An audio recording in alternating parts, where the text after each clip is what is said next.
গঙ্গা ভাঙনের তাণ্ডব। শামশেরগঞ্জে ঘরবাড়ি ছেড়ে পালাচ্ছেন গ্রামবাসীরা। গঙ্গার জলস্তর বাড়তেই মুর্শিদাবাদের শামশেরগঞ্জে ফের গঙ্গা ভাঙন শুরু হয়েছে। সোমবার সকালে শামশেরগঞ্জের নতুন শিবপুর ভাঙা লাইন এলাকায় এই ভাঙনের আতঙ্ক লক্ষ্য করা যায়।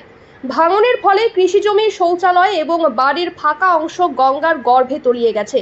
আতঙ্কে এলাকা ছেড়ে অন্যত্র পালাচ্ছেন গ্রামবাসীরা। স্থানীয় বাসিন্দাদের আশঙ্কা, যে কোনো মুহূর্তে 5 থেকে 7টি বাড়ি তলিয়ে যেতে পারে। বাড়িঘর ভেঙে যাওয়ার ভয়ে লোকজন তাদের বিভিন্ন সামগ্রী নিয়ে নিরাপদ স্থানে আশ্রয় নিচ্ছেন। বিস্তারিত দেখতে নজর রাখুন নিউজ 7 বাংলায়।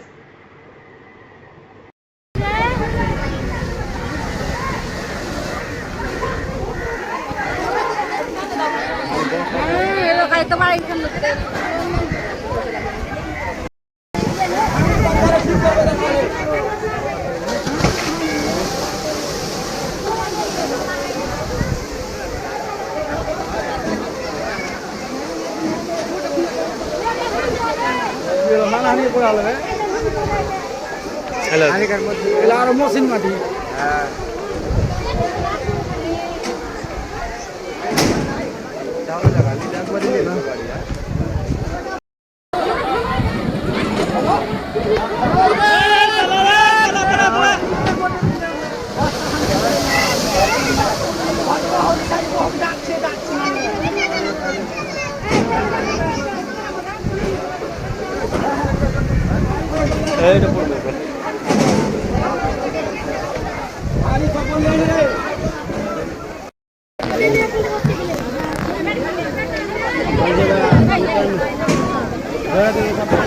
চলতে পারে না, জিনিস লাগবে, ডিল মেশিন লাগবে, বের করে দিন সব চকি চকি ফাট ফাট।